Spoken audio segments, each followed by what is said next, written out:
Beda dengan Fir'aun. Ya. Hartanya pengen dibawa mati, pengennya dia, tapi pengennya Allah.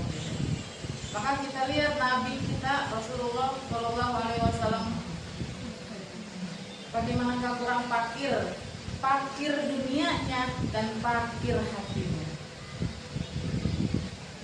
Ketika suatu masa Rasulullah dan para sahabat sedang sholat berjamaah, setiap satu gerakan bunyi kretek gitu. Kata sahabat, seperti suara tulang yang patah.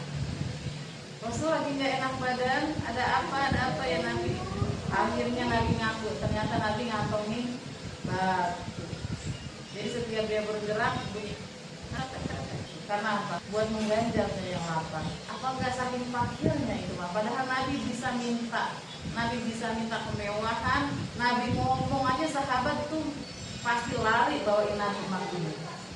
Kalau enggak karena kefakirannya, sifat fakirnya Nabi, sifat waroknya, sifat qanaahnya Nabi, mungkin kita umatnya ini juga sombong semua, enggak punya sifat fakir, enggak punya sifat qanaah. Diceritakan pula Sayyidah siapa itu ya? Ya Allah. Ketika dia meninggal dalam keadaan berpuasa, lalu saudara-saudaranya membujuknya untuk membatalkan puasanya supaya bisa diminumin obat. Sayyidah Nafisah. Kata Sayyidah Nafisah apa? Kamu ini bagaimana? Saya merindukan mati dalam keadaan berpuasa, kamu malah nyuruh saya batal berpuasa di saat ajal saya sudah di depan mata. Apa enggak fakir? Udah lagi kosong perutnya. Maka orang yang meninggal ada sebagian yang memang kotorannya keluar banyak, pasti meninggal dalam keadaan bersih, termasuk dari kotoran. Ya, Masya Allah. Nabi kita, Nabi Ayub, semua itu mencontohkan sifat-sifat fakir. Istri-istri Nabi udah istri Nabi mama pakai baju ditambel, nggak repot, nungguin apa yang Allah kasih, nggak repot ngetok pintu sana sini enggak. Kalau kita kan masih, entar anak saya kelaparan. Kalau levelnya istri Nabi enggak begitu. Entar anak saya kelaparan, entar ini. Padahal itu punya kekhawatiran kita aja. Bab dunia. Padahal kenyang pun bisa mati kalau Allah udah. Ya, yang meninggal itu enggak yang harus lapar, enggak yang harus kenyang. Masa ketika kita enggak makan lalu khawatir kita langsung meninggal? Berarti orang berpuasa itu orang yang paling dulu kayaknya meninggal. Ya.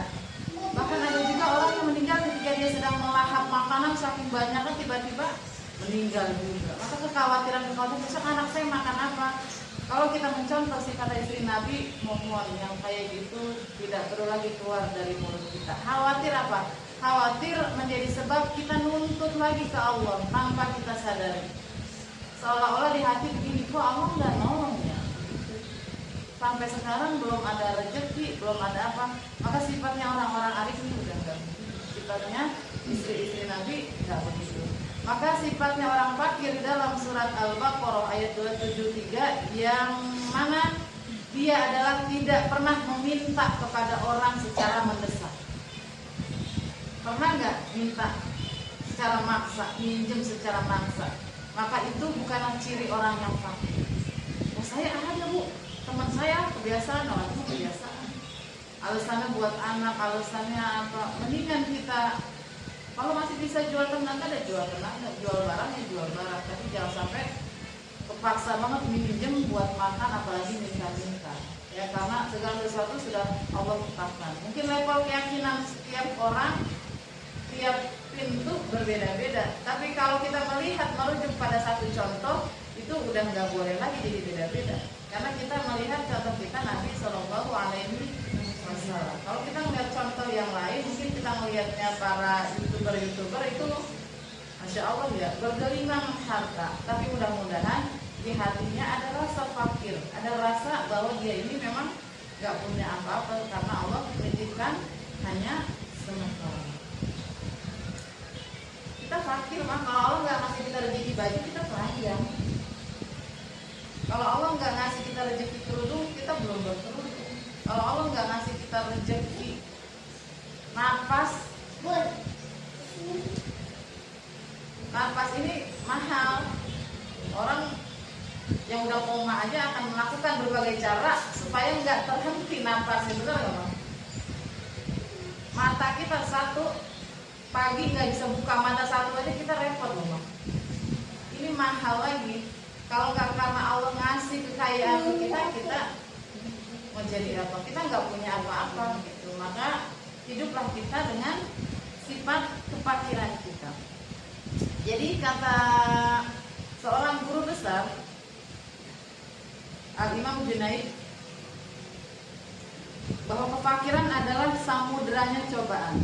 Orang semakin banyak dicoba, semakin melemah dirinya, semakin lembut kalbunya. Ya enggak Mas? Orang yang udah banyak beban cobaan kelihatan dari mukanya ini ada kesabaran, ada keikhlasan, udah nggak pengen macem-macem. Lihat orang-orang yang begitu banyak diuji sama Allah, tapi ada aura ketulus, ada aura keikhlasan. Dengan orang, kok hidupnya baik-baik aja, kaya aja, sehat aja, tapi perlu pertanyaan kita, sejauh mana kenikmatannya.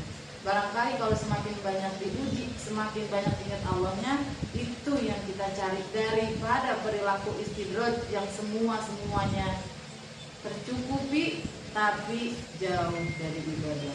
Yang tadinya jadi karunia menjadi mudah. Maka ditanya, seseorang bertanya,